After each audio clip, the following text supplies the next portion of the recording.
नमस्कार दोस्तों, आज के इस वीडियो में देखेंगे कि फिनयूनिक स्मॉल प्राइवेट लिमिटेड में अपनी रिटेलर आईडी बनने के बाद में हम AEPS मतलब आधार इनेबल पेमेंट सर्विसेज को हम कैसे यूज कर सकते हैं एज ए रिटेलर। तो इसमें देखिए आप सबसे पहले आपको यहाँ पे एक पैनल दिख पा रहा होगा। तो इसमें क्या करना है, सबसे पहले आपको जाना है AEPS में। तो जैसे आप AEPS पे क्लिक करेंगे आपको दो टाइप्स ऑप्शन यहाँ पे मिल जाएंगे। फर्स्ट आपका है AEPS सर्विस, सेकेंड आपका है AEPS रिपोर्ट। तो इसमें क्या करना होगा, आपको AEPS सर्विस पे सबसे पहले क्लिक करना होगा। अब जैसे ही आप AEPS सर्विस पे क्लिक करते हैं आपको यहाँ पे तीन डिफरेंट ऑप्शंस दिख पा रहे होंगे। पहला आपका है AEPS 1 जिसको पाइप 1 भी हम बोलते हैं यहाँ पे। सेकंड आपका है AEPS 2 जिसको हम पाइप 2 बोलते हैं। और थर्ड आपका है AEPS 3 जिसको हम कहते हैं पाइप 3। तो जो पाइप 3 आपका AEPS 3 है वो अभी कमिंग सून अभी आया नहीं है। आपका AEPS 1 और AEPS 2 जो है वो अभी वर्किंग सर्विसेज। तो यहाँ पे बेसिकली क्या होता है, ये इन दोनों सर्विसेज में अलग अलग बैंक्स के आपके अकाउंट्स कनेक्ट होते हैं। जिसमें आपका AEPS 1 के अंदर आपका फिनो बैंक अकाउंट कनेक्ट होता है, जिसमें आपका मंत्रा L1 आप डिवाइसेस के अंदर यूज कर सकते हो सिर्फ। लेकिन यदि आपके पास कोई दूसरी डिवाइसेस है तो उसके लिए आप यूज करोगे AEPS 2 जो कि NSDL बैंक से कनेक्टेड है। उसके अंदर आप डिफरेंट जो भी आपके पास डिवाइस है उसके अंदर आप यहाँ पे जो है वो यूज कर सकते हो complete.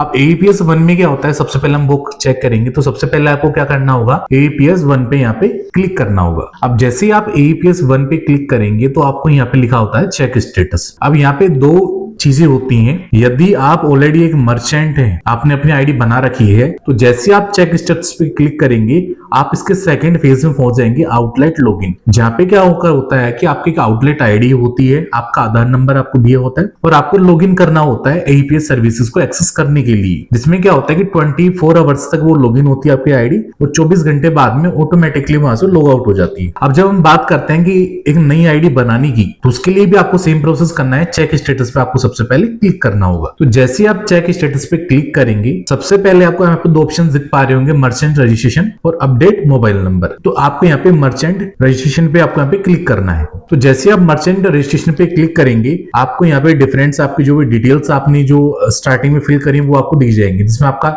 Mobile number, pan number, आपकी ईमेल आईडी, आधार नंबर, बैंक अकाउंट नंबर और आपका बैंक IFSC। तो इसमें आपको सबसे पहले यहाँ पे क्या करना है, सबमिट कर देना है। तो जैसे आप सबमिट करेंगे तो आपके आधार नंबर से जो भी आपका नंबर लिंक है उस पे आपको यहाँ पे एक OTP रिसीव होगा। तो आप यहाँ पे जैसे ही सबमिट करेंगे आपको यहाँ पे OTP यहाँ पे डाल देना है और आपको यहाँ पे क्लिक करना है वैलिडेट OTP। तो उसके बाद में आपको यहाँ पे ऑप्शन दिख जाएगा OTP वैलिडेशन। तो यहाँ पे आपको क्या करना है, आपको आपके रजिस्टर्ड नंबर पे एक 6 डिजिट का OTP रिसीव होगा, वो आपको यहाँ पे डाल लेना है और उसके बाद में आपको क्लिक कर लेना है यहाँ पे वैलिडेट OTP। तो जैसे ये वैलिडेट होगा आपको यहाँ पे लिखा मिल जाएगा इंस्टेंट पे मर्चेंट स्टेपर, जिसमें आपको बायोमेट्रिक KYC स्टेटस पे आपको क्लिक करना है और आपको आपका बायोमेट्रिक या फिंगर जो भी आपका, तो आपको यहाँ पे फिंगर उस पर लगा देना है बायोमेट्रिक पे। तो ये जैसे ही आपका फिंगरप्रिंट अप्रूवल होगा तो यहाँ पे आपको लिखा हुआ मिल जाएगा biometric authentication already completed waiting for approval. तो इसमें क्या होता है कि आपको जो बायोमेट्रिक जो है यहाँ पे आपका जो काम है वो कंप्लीट हो चुका है। इसके बाद में ये जो है डायरेक्टली जाता है बैंक के पास वेरीफाई होने के लिए। और जैसे ये बैंक से वेरीफाई होगा उसके बाद में क्या होगा वो मैं आपको अभी बताने वाला हूं। तो जैसे ही आपका अप्रूवल के लिए आगे चले जाता है आपका, उसके बाद में क्या करना है कि आपको 24 आवर्स वर्किंग आवर्स का आपको मतलब वेट करना है। उसके बाद में आपको वापस जाना है AEPS पे और आपको यहाँ पे जाके क्लिक करना होगा चेक स्टेटस पे। तो आप देखेंगे जैसे ही आप चेक स्टेटस पे आप क्लिक करेंगे आपकी आउटलेट आईडी जो है यहाँ पे ऑलरेडी बन चुकी है। तो आपको यहाँ पे आपकी जो आउटलेट आईडी है वो आपको यहाँ पे दिख जाएगी और आपका जो रजिस्टर्ड आपका जो आधार नंबर है आपको यहाँ पे दिख जाएगा। तो उसके बाद में आपका क्या प्रोसेस रहेगा कि आपको यहाँ पे क्लिक करना है कैप्चर बायोमेट्रिक पे और आपको आपका यहाँ पे जो फिंगर है वो यहाँ पे लगाना है मशीन पे L1 पे। तो यहाँ पे लिखा जाएगा फिंगरप्रिंट कैप्चर सक्सेसफुली। तो आपके ओके करना है और लॉगिन यहाँ पे कर देना है आपको लॉगिन आउटलेट। तो इसको हम वापस कैप्चर कर लेंगे और क्लिक करेंगे लॉगिन आउटलेट। तो जैसे आप लॉगिन करेंगे यहाँ पे लिखा हो जाए सक्सेस। उसके बाद में आपको यहाँ पे 4 ऑप्शन दिख जाएंगे, कैश विड्रॉल का, बैलेंस इंक्वायरी, मिनी स्टेटमेंट और कैश डिपॉजिट, जिन पे आप क्लिक करके 1 बाय 1 सभी सर्विसेज का यूज कर पाएंगे। जैसे हम कैश विड्रॉल की बात करें तो आपको सबसे पहले